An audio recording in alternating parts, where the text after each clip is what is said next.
MP প্রার্থীর ন্যূনতম বয়স ২১ বছর ও সংবিধানের ৭০ অনুচ্ছেদ পুরোপুরি বাতিলের বিপক্ষে বিএনপি ঐকমত্য কমিশনে প্রস্তাব।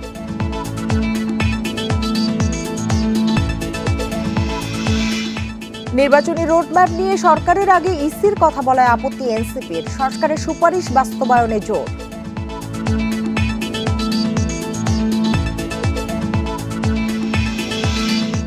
হাসিনার বিরুদ্ধে গুমের প্রত্যক্ষ প্রমাণ পাওয়ার দাবি হাতকড়া নিয়ে ট্রাইব্যুনালে পাল্টাপাল্টি অভিযোগ।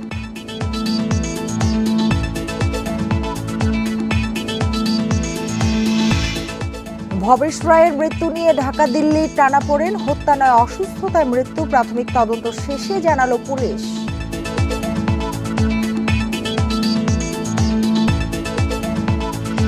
বান্ডেল থাকলে প্রতি সেনমানিতে টাকা বাঁচবে। বিকাশ সেনমানি বান্ডেল কিনে জিতুন প্রতি লেনদেনে। আমন্ত্রণ সংবাদ সন্ধ্যায়, আপনাদের সঙ্গে আছি আমি সুমনা সিমি। এতক্ষণ জানাচ্ছিলাম শিরোনামগুলো, এবার জানাবো পুরো খবর। এমপি প্রার্থীর ন্যূনতম বয়স ২১ বছর এবং সংবিধানের ৭০ অনুচ্ছেদ পুরোপুরি বাতিলের প্রস্তাবের বিপক্ষে বিএনপি। জাতীয় ঐকমত্য কমিশনের সঙ্গে বৈঠকে এই কথা জানিয়েছে দলটি। এছাড়া বিএনপির স্থায়ী কমিটির সদস্য সালাউদ্দিন আহমেদ বলেন, রাষ্ট্রপতি প্রধানমন্ত্রী সব পদের মেয়াদি ৫ বছর হবে, কিন্তু পরপর দুবারের বেশি কেউ প্রধানমন্ত্রী হতে পারবেন না, কিন্তু একবার বাদ দিয়ে পরবর্তী সময়ে আবার প্রধানমন্ত্রী হতে পারবেন বলে প্রস্তাব বিএনপির। রোববার সকালে জাতীয় সংসদের এলডি হলে কমিশনের সঙ্গে সংস্কার প্রস্তাব নিয়ে দ্বিতীয় দফায় আলোচনায় বসেন তারা। বৈঠকে অবাধ সুষ্ঠু নির্বাচনের ক্ষেত্রে ৩ মাস মেয়াদি তত্ত্বাবধায়ক সরকারের বিধান রাখার প্রস্তাবও রাখে বিএনপি। নারীদের আসন সংখ্যা ৫০ থেকে ১০০-তে নিয়ে আসার কথা বলে বিএনপি। পঞ্চম সংশোধনীর পূর্বে সংবিধান চায় দলটি।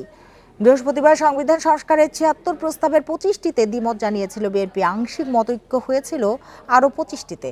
তবে এসব নিয়ে আরও আলোচনা চলছে।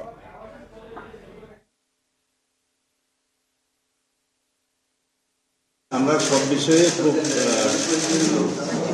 স্বচ্ছতার সাথে এবং আন্তরিকতার সাথে এবং খুব সিরিয়াসলি আমরা এই সংস্কার কার্যক্রমের সাথে সহযোগিতায় আছি। নির্বাচনী রোডম্যাপ নিয়ে সরকারের আগে কমিশন কথা বলায় সন্দেহ প্রকাশ করেছে এনসিপি। এ বিষয়ে আগ বাড়িয়ে কথা না বলতে ইসিকে সতর্ক করেছে দলটি। রোববার রাজধানীতে নির্বাচন ভবনে সিইসির সঙ্গে বৈঠক শেষে এসব কথা বলেন দলের মুখ্য সমন্বয়ক নাসির উদ্দিন পাটোয়ারি। এ সময় সংস্কার কমিশন ও ঐকমত্য কমিশনের সুপারিশের বাস্তবায়ন চায় এনসিপি। নতুন রাজনৈতিক দল নিবন্ধনে আবেদনের শেষ দিন ছিল ২০ এপ্রিল, কিন্তু ৯০ দিন সময় বাড়ানোর জন্য গত বৃহস্পতিবার আবেদন করে এনসিপি। তারপরও নির্বাচন কমিশনের সঙ্গে প্রথম বৈঠকে বসে এনসিপি। এনসিপির ৫ সদস্যের প্রতিনিধি দল বৈঠক করে প্রায় ২ ঘন্টা।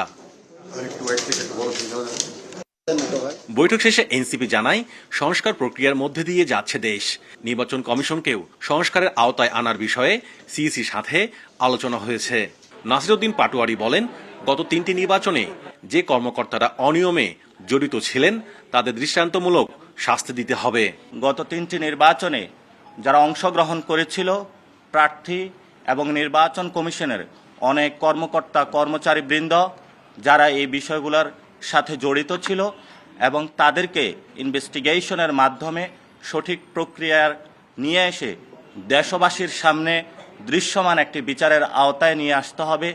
সরকারের পক্ষ থেকে সুস্পষ্ট রোডম্যাপ ঘোষণার আগে নির্বাচন নিয়ে কথা না বলতে ইসিকে সতর্ক করেছে এনসিপি। নির্বাচন কমিশন নিজেদের জায়গা থেকে সতর্ক থাকবেন এবং প্রধান উপদেষ্টা যে কথা বলেছেন যে একটি ডিসেম্বর থেকে জুনের মধ্যে যে নির্বাচন, সেই বিষয়ে তারা কাজ শুরু করার জন্য করতে পারে, কিন্তু রোডম্যাপ বা সরকার থেকে কোনো দিক নির্দেশনা আসার আগেই যখন তারা নিজেদের থেকে কোনো কথা বলে থাকেন, সেটা নিয়ে আমরা একটু সন্দেহ পোষণ করি। নির্বাচন কমিশন গঠন আইন, রাজনৈতিক দল নিবন্ধন বিধি ও নির্বাচন সংক্রান্ত বিভিন্ন ইস্যুতে এই বৈঠক অনুষ্ঠিত হয়। Mahmudul Hasan, independent news, Dhaka. রাজনৈতিক দলের নিবন্ধন আবেদনের সময়সীমা ২২ জুন পর্যন্ত বাড়িয়েছে নির্বাচন কমিশন। আজ দলের নিবন্ধন আবেদনের জমা দেওয়ার শেষ সময় ছিল। রোববার বিকেলে নির্বাচন কমিশনের সচিব আক্তার আহমেদ নির্বাচন ভবনে এসব কথা বলেন। এ পর্যন্ত 46টি দল নিবন্ধনের সময় বাড়ানোর আবেদন করেছে, যার মধ্যে জাতীয় নাগরিক পার্টিও রয়েছে। অন্যদিকে এ পর্যন্ত 65টি রাজনৈতিক দল নিবন্ধনের জন্য আবেদন করেছে। ত্রয়োদশ সংসদ নির্বাচনকে সামনে রেখে নিবন্ধন পেতে আগ্রহী রাজনৈতিক দলগুলোকে আবেদন করার জন্য গত 10ই মার্চ গণবিজ্ঞপ্তি জারি করে ইসি। নির্বাচন কমিশনে নিবন্ধিত রাজনৈতিক দলের সংখ্যা 50টি। সংসদ নির্বাচনে দলীয় প্রতীকে নির্বাচন করতে হলে নির্বাচন কমিশনে নিবন্ধিত হতে হয় রাজনৈতিক দলকে। রাজনৈতিক দলের নিবন্ধনের সময়সীমা 20 এপ্রিল, আজকে তারিখ যেটা শেষ হচ্ছে। সময়সীমা কমিশনের সিদ্ধান্ত মতে আমরা আগামী 22শে জুন, আই রিপিট 22শে জুন রোববার পর্যন্ত একই শর্তে বৃদ্ধির সিদ্ধান্ত নেওয়া হয়েছে। হত্যাযজ্ঞের নির্দেশদাতা ছাড়াও শেখ হাসিনার বিরুদ্ধে গুমের প্রত্যক্ষ প্রমাণ পাওয়া গেছে বলে জানালেন আন্তর্জাতিক অপরাধ ট্রাইব্যুনালের চিফ প্রসিকিউটর। দুপুরে তিনি আরো বলেন, জুলাই গণহত্যা ও মানবতা বিরোধী অপরাধে চূড়ান্ত তদন্ত প্রতিবেদন দেওয়া হবে শিগগিরই। এদিন ট্রাইব্যুনালে কয়েকটি মামলার শুনানির জন্য সাবেক 11 মন্ত্রী সহ 19 জনকে হাজির করা হয়। হাত করা পরানো নিয়ে পাল্টাপাল্টি অভিযোগ ওঠে আদালতে। জুলাই গণহত্যা মানবতা বিরোধী অপরাধের মামলায় রোববার ট্রাইব্যুনালে 4র্থ দফায় হাজির করা হয় ক্ষমতাচ্যুত আওয়ামী লীগ সরকারের 11 মন্ত্রী ও 2 উপদেষ্টা সহ 19 আসামিকে। বিভিন্ন স্থানে নির্বিচারে গুলি চালিয়ে ছাত্র জনতাকে হত্যায় শেখ হাসিনার সহযোগিতারা। এদিন তদন্ত প্রতিবেদন দেওয়ার কথা থাকলেও 3 মাস সময় বাড়িয়ে 20 জুলাই পরবর্তী দিন ঠিক করেছে ট্রাইব্যুনাল। গণহত্যার প্রধান নির্দেশদাতা হিসেবে অন্য আরেক মামলায় শেখ হাসিনার বিরুদ্ধে প্রতিবেদন জমার সময় বাড়ানো হলেও দ্রুতই তা দেয়া হবে বলে ট্রাইব্যুনালকে জানান চিফ প্রসিকিউটর। আমাদের তদন্ত একদম চূড়ান্ত পর্যায়ে আছে। যে কোনো মুহূর্তে এই তদন্ত রিপোর্টটা দাখিল হবে। তারপরেও স্বচ্ছতার স্বার্থে আমরা 2 মাসের সময়ে আবেদন করেছিলাম, আদালত সেটা মঞ্জুর করেছেন। কিন্তু এটা আমরা আপনাদেরকে জানাতে পারি যে এই তদন্তটা যে কোনো মুহূর্তে দাখিল হয়ে যাবে, সেটা আগামী সপ্তাহ হতে পারে। এদিকে আসামিদের আদালতে নেওয়ার সময় হাতকড়া পরানোই আদালতে অভিযোগ করেন সাবেক মন্ত্রী শাহজাহান খান। এ সময় ঔদ্ধত্যপূর্ণ আচরণকে কারণ হিসেবে উল্লেখ করে পুলিশ। তবে আসামিরা হুমকির কারণ না হলে হাতকড়া না পরাতে নির্দেশ দেয় ট্রাইব্যুনাল। বিশেষ করে হাসানুল হক ইনু সাহেব, শাহজাহান খান সাহেব এবং জিয়াউল হাসান সাহেব, তারা খুবই আনরুলি আচরণ করেছেন। এদেরকে ধমক দিয়েছেন, গালাগালি করেছেন, হুমকি দিয়েছেন, নির্বংশ করার কথা বলেছেন। একজন তো তিনি হেলমেট ছুঁড়ে মেরেছেন। আদালতও কিন্তু পুলিশ দিয়ে জিজ্ঞেস করছে যে কিভাবে আপনারা এই হ্যান্ডকাপ করাবেন। এই হ্যান্ডকাপের বিরুদ্ধে কিন্তু আদালতও অভিমতটা মোটামুটি দিচ্ছে। ট্রাইব্যুনালে 23টি মামলার মধ্যে আশুলিয়ার 6 মরদেহ পোড়ানোর এবং চাংখারপুলে 7 জনকে হত্যার ফরমাল চার্জ দাখিলের মাধ্যমে শুরু হবে আনুষ্ঠানিক বিচার। Zahidul Bashar, independent news, Dhaka. সাবেক বিদ্যুৎ, জ্বালানি ও খনিজ সম্পদ প্রতিমন্ত্রী নসরুল হামিদ বিপুর স্থাবর অস্থাবর সম্পদ জব্দের নির্দেশ দিয়েছে আদালত। ঢাকা মহানগর সিনিয়র বিশেষ জজ জাকির হোসেন গালিবের আদালত এই আদেশ দেন। দুদকের আবেদনে নসরুল হামিদের 70টি ব্যাংক হিসেবে 37,96,00,000 টাকা অবরুদ্ধের আদেশ দিয়েছে আদালত। একই সঙ্গে রাজধানীতে থাকা তার কয়েকটি ফ্ল্যাটও জব্দের আদেশ দেওয়া হয়েছে। আদালত সূত্রে জানা গেছে, নসরুল হামিদ বিপুর অর্জিত সম্পদ স্থানান্তর বা মালিকানা পরিবর্তনের সম্ভাবনা রয়েছে। সুষ্ঠু তদন্তের স্বার্থে এসব স্থাবর এবং অস্থাবর সম্পদ অবরুদ্ধ ও জব্দের আবেদন করে দুদক।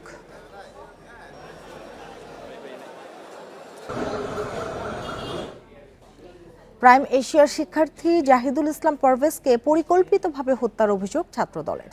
সভাপতির দাবি, পারভেজ ছাত্রদল করত বলেই বৈষম্য বিরোধীরা তাকে হত্যা করেছে। এদিকে বনানী থানায় বৈষম্য বিরোধী 5 ছাত্র নেতা সহ 8 জনের বিরুদ্ধে মামলা করেছে নিহতের মামাতো ভাই। আসামিদের ধরতে অভিযান চলছে বলে জানিয়েছে পুলিশ।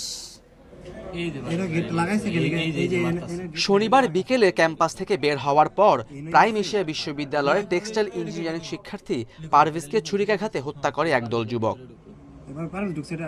নিহত পারভেজ ছাত্রদলের কর্মী দাবি করে সকালে সংবাদ সম্মেলন করে বাংলাদেশ জাতীয়তাবাদী ছাত্রদল। সংগঠনটির সভাপতি জানায়, বৈষম্য বিরোধী ছাত্র আন্দোলনের বনানী শাখার সদস্য তুষার ও হৃদয়ের নেতৃত্বে পরিকল্পিতভাবেই হত্যা করা হয়েছে পারভেজকে। বনানী থানার যে বৈষম্য বিরোধী ছাত্র আন্দোলনের যে সকল নেতৃবৃন্দ রয়েছে, তাদের আশ্রয় প্রশ্রয়ে কিছু কিশোর গ্যাং রয়েছে, তারা এই হত্যাকাণ্ডের সাথে জড়িত ছিল এবং সিসি ক্যামেরা ফুটেজে স্পষ্ট যে কিভাবে ছুরিকাঘাত করছে, কিভাবে একজনের উপর হামলা করছে। এবং এটি কিন্তু এমন না যে হঠাৎ করে, কিন্তু হুমকি দিয়ে গিয়েছে। এদিকে পারভেজ হত্যার ঘটনায় বিশ্ববিদ্যালয়ের শিক্ষার্থী ও বহিরাগত সহ 8 জনের নাম উল্লেখ করে মামলা করেছেন নিহতের মামাতো ভাই হুমায়ুন কবির। তবে হত্যাকারী যে দলেরই হোক না কেন, তাদেরকে আইনের আওতায় আনা হবে বলছে পুলিশ। যে বিষয়ে ঘটনাটা ঘটুক না কেন, এটা আমরা প্রকৃত তথ্য উদ্ঘাটন করব এবং ঘটনার সাথে জড়িত যে হোক না কেন, এখানে অপরাধী হিসেবে যদি যে কারো নাম আসে, মামলা তদন্তে যদি কারো নাম চলে আসে প্রত্যক্ষ এবং পরোক্ষভাবে, তাহলে আমরা আইনানুগ ব্যবস্থা গ্রহণ করব। ইউনিভার্সিটি অফ স্কলার্সের 2 ছাত্রীকে উত্ত্যক্ত করার অভিযোগে জাহিদুল ইসলাম পারভেজের সাথে তর্কাতর্কির এক পর্যায়ে ছুরিকাঘাতে হত্যা করা হয় তাকে। Khaled Raihan, independent news, Dhaka. জাতিসংঘ শান্তিরক্ষা মিশনে বাংলাদেশ থেকে আরও বেশি নারী সদস্য নেওয়ার আহ্বান জানিয়েছেন অন্তর্বর্তী সরকারের প্রধান উপদেষ্টা অধ্যাপক ইউনূস। একই সঙ্গে আন্তর্জাতিক শান্তি রক্ষা ও নিরাপত্তা কার্যক্রমে বাংলাদেশের সহযোগিতার প্রতিশ্রুতি দেন তিনি। রোববার যমুনায় শান্তিরক্ষা বিষয়ক আন্ডার সেক্রেটারি জঁ-পিয়েরে লেক্রোয়া প্রধান উপদেষ্টার সঙ্গে সাক্ষাতে গেলে তিনি এ আহ্বান জানান।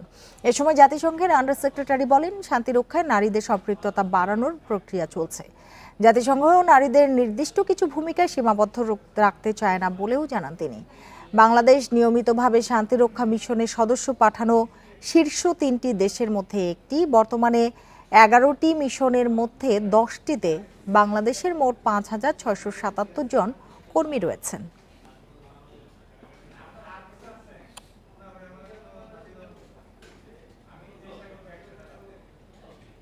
বিচারকদের দুর্নীতিতে না জড়িয়ে নিরপেক্ষভাবে দায়িত্ব পালনের আহ্বান জানিয়েছেন আইন উপদেষ্টা আসিফ নজরুল। বিচার বিভাগে নানা সীমাবদ্ধতা থাকলেও এর মধ্যেই সুষ্ঠু বিচার নিশ্চিতের আহ্বান তার। সকালে বিচার প্রশাসন প্রশিক্ষণ ইনস্টিটিউটে সহকারী জজদের প্রশিক্ষণ কোর্স উদ্বোধন করে এসব কথা বলেন তিনি। জানান, বিগত সরকারের সময় প্রশিক্ষণ ইনস্টিটিউটে রাজনৈতিক প্রভাব থাকলেও এখন একে এমনভাবে গড়ে তুলতে হবে যাতে উপমহাদেশের অন্যান্য দেশের প্রশিক্ষণার্থীরা বাংলাদেশে আসতে আগ্রহী হয়।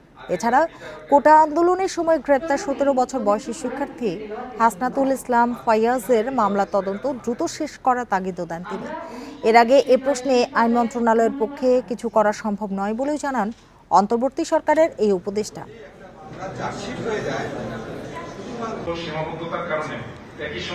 আর এই আইনগত সংস্কার বা নীতিগত সংস্কার এগুলো কোনো কিছুই মিন করে না যদি প্রায়োগিক ক্ষেত্রে তোমরা এটার অ্যাডভান্টেজ নিয়ে মানুষকে প্রতিকার না দাও। তোমরা যদি চাও তোমার প্রতিদিন তোমার 2-3টা ভালো কাজ করার স্কোপ তোমার বিচার অঙ্গনে তোমার মধ্যে থাকবে। এই আনন্দটাই তোমাদের জীবনের সবচেয়ে বড় প্রাপ্তি এবং প্রত্যাশা হোক, এই আশাবাদ ব্যক্ত করে আমি বক্তব্য শেষ করছি। দিনাজপুরের হিন্দু নেতা ভবেশ চন্দ্র রায়কে হত্যা করা হয়নি, অসুস্থতাজনিত কারণে তার মৃত্যু হয়েছে বলে প্রাথমিক তদন্ত শেষে জানিয়েছে পুলিশ।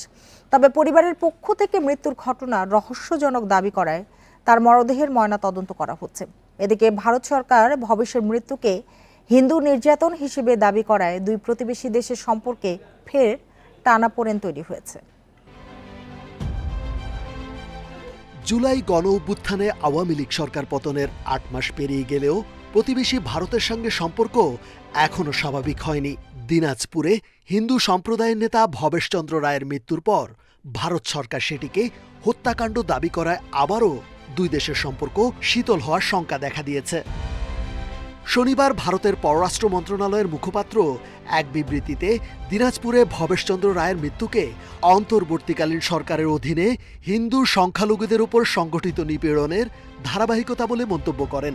সামাজিক মাধ্যমে এক্সে বিবৃতিতে রণধীর জাসওয়াল বাংলাদেশে হিন্দু সংখ্যালঘু নেতা শ্রী ভবেশ চন্দ্র রায়কে অপহরণ ও নির্মমভাবে হত্যার অভিযোগ করে উদ্বেগ জানান। এদিকে ভারতের এমন দাবি প্রত্যাখ্যান করে সব পক্ষকে বিভ্রান্তিকর ও উস্কানিমূলক মন্তব্য করা থেকে বিরত থাকার আহ্বান জানান প্রধান উপদেষ্টার প্রেস সচিব। বর্তমান সরকার সব ধর্মের মানুষের অধিকার সুরক্ষা দেয় বলেও জানান তিনি। এদিকে প্রাথমিক তদন্ত শেষে পুলিশ বলছে ভবেশ চন্দ্র রায়ের অসুস্থতাজনিত স্বাভাবিক মৃত্যু হয়েছে।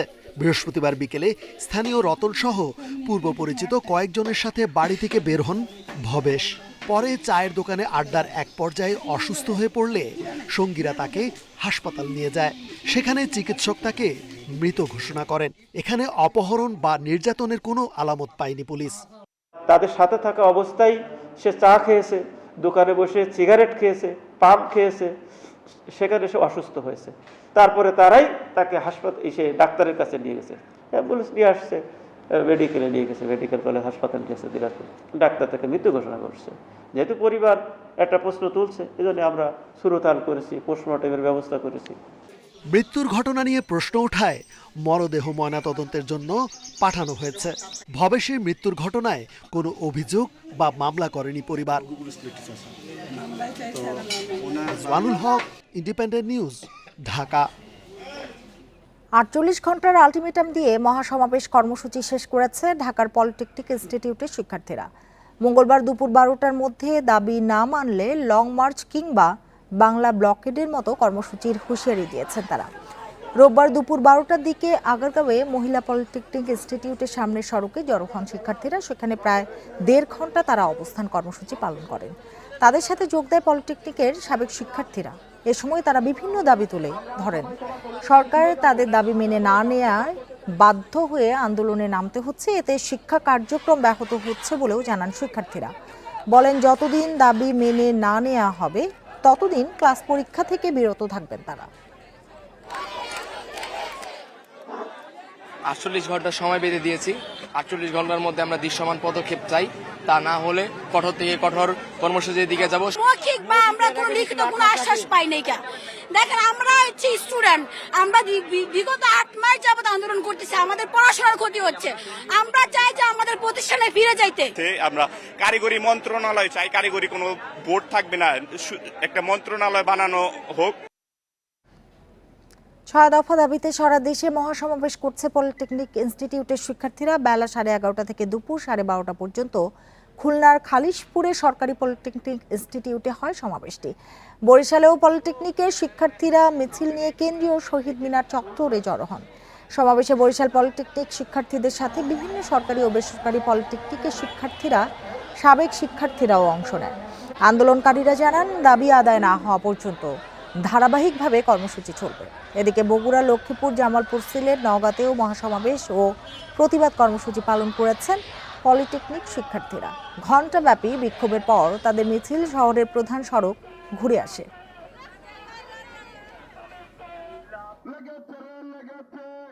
6 দফা দাবি, ইনশাল্লাহ আমাদের দাবি না আদায় পর্যন্ত আমাদের কর্মসূচি চলবে।